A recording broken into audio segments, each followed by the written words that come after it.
You know, I want to just talk about something, right? So I bumped into Super Journo's, is it Behind the Boot show, right? And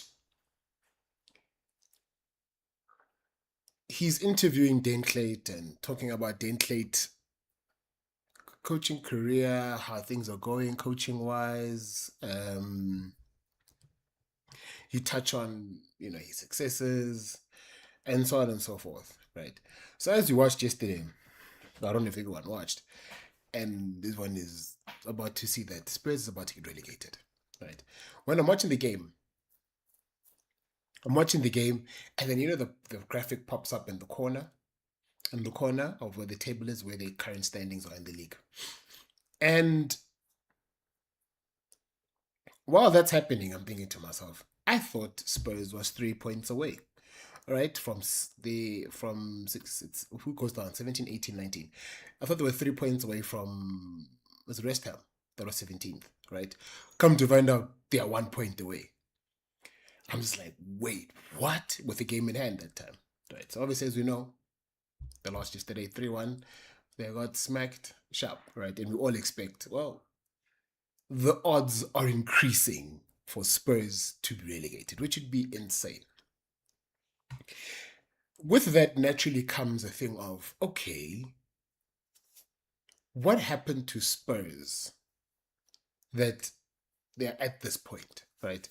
A Spurs that was, oh, these are Champions League finalists, bro. Champions League finalists. They were close to winning the league at some point. They had quite the squad. Your Daily Allies, your Toby Alderweireld, Jan Vertonghen, Hugo Lloris, Kyle Walker, Harry Kane, Son. I don't know if I mentioned Daily Alley as well. Ericsson. They had quite the squad. Then what Pochettino that just came from Southampton, you're like, yo, they're on the up and up. And from that, their popularity grew. Everything just get a new stadium, crazy stadium, arguably the best stadium in the some say in Europe. Cool, sharp. So you go from this upward trajectory to now you are in a relegation scrap. You're a team that is touted to be in the top six. When you talk about the top six, people always involved, and rightfully so, Spurs in the top six. Sharp. So you go from that to where you are now. And I'm just like, what the hell? So now I bump into this interview, right? With Mazola and Dinklage, right? And they say something, and honestly, I wished for more. Those guys have kind of had a bit of time, but then the lower tier clubs like the idea of trying to emulate that, but seemingly don't have the patience. Yeah, you hit the nail on the head. The lower clubs, not lower clubs, I would say probably the clubs that's not in the top five. Yeah. I would say Mid-table. yeah, mid-table, always fighting Spurs. relegation, always. I think there's a lack of understanding how success works in football. I actually know, unfortunately or fortunately, I know how come I won 6 league titles and cup finals, etc., etc. I know what is needed and what type of mentality is needed from leadership because I've experienced it.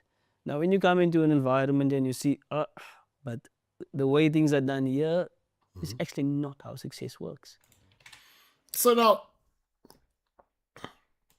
they don't go on to Mazola doesn't go on to actually ask. When you say you know what success looks like and how to achieve it, when you talk about mentality, when you talk about these things, what do you mean? Right? I would have hoped that Mazola would have asked that. But it got me thinking that we say when we speak about mentality, there's a lack of winning mentality. There's a lack of desire. There's a lack of just not knowing how to win. These things are quite soft. They are intangible things to me. And I'm like, what the hell is missing? What does this actually mean? I would have loved to understand from a winner, he's got, Dentlate's got like 16 trophies. Crazy business. Double, triple, if I'm not mistaken. Crazy. Right, with Pirates. So, it makes me wonder, when we talk about the right mentality, what does it look like in practice? Right? And you'll think of Spurs right now. When we say, people attribute where Spurs is, Conte has spoken about it, Pastor Cogley has spoken about it, that their motto is it today's to do, but they're not doing or daring. So what exactly is going on there, right? So in a practical sense, when we speak on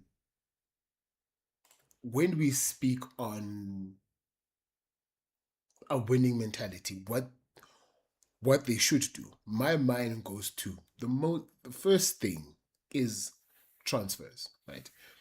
Gareth Bale got on a podcast with Ian Wright, Roy Keane, and Gary Neville. I forgot what it's called, right? And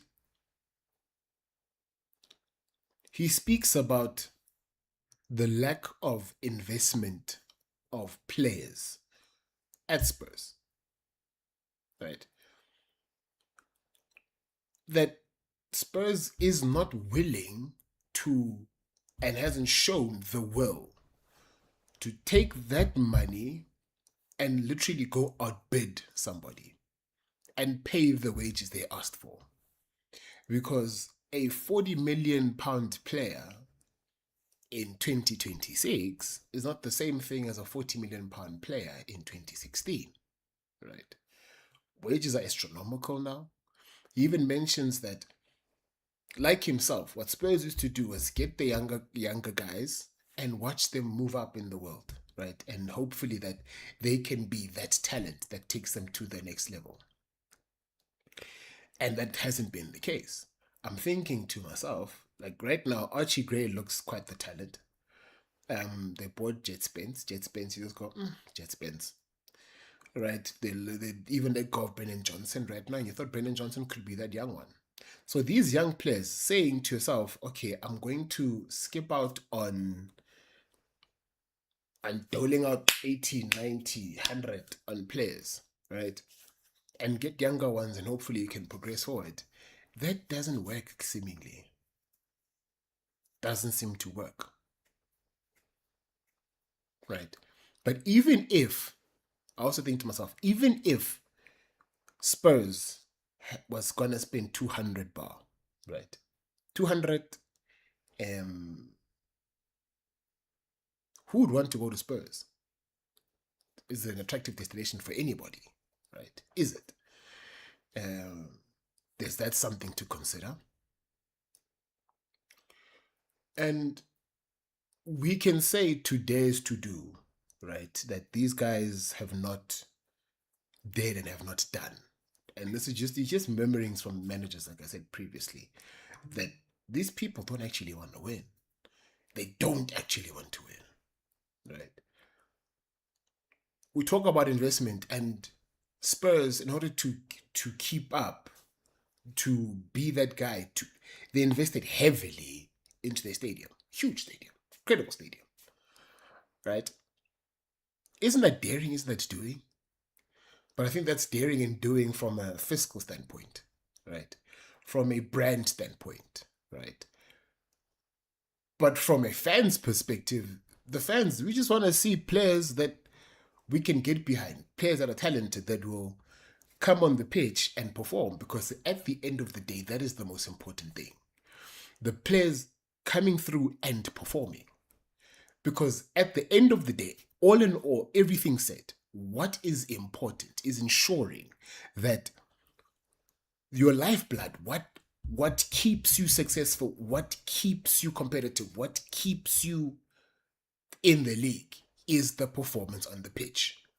And the people that must perform on the pitch must be the best in their category, must be the best that there is out there, as best as possible, so you can compete and challenge for titles.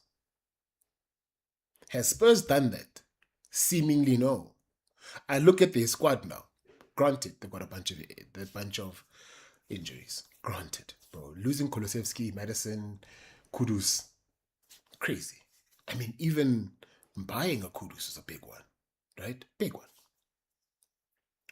So it's a thing of success, right? When we talk about success, what that practically looks like, when you talk about winning mentality, what that practically looks like, it's sitting from where I am, being a fan, it comes from a place of, hey bro, club, here's a talented player, go buy him. Go pay the wages he needs to be paid. Period. So you can compete. Because out there, teams are paying astronomical amounts. We, as a small fan, we just signed Saka, re-signed him on a contract for 300,000, if I'm not mistaken, a week. You have to pay these fees. You have to pay the wages. And that is daring and doing. So will they learn from this? I don't know. Who knows what's going to happen? But you know, that mentality of success is, from a practical sense, plain and simple.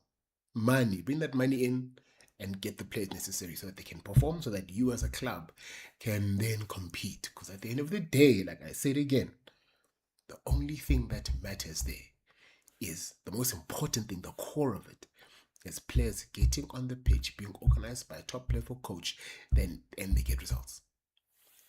End of the day. Nothing more, nothing less.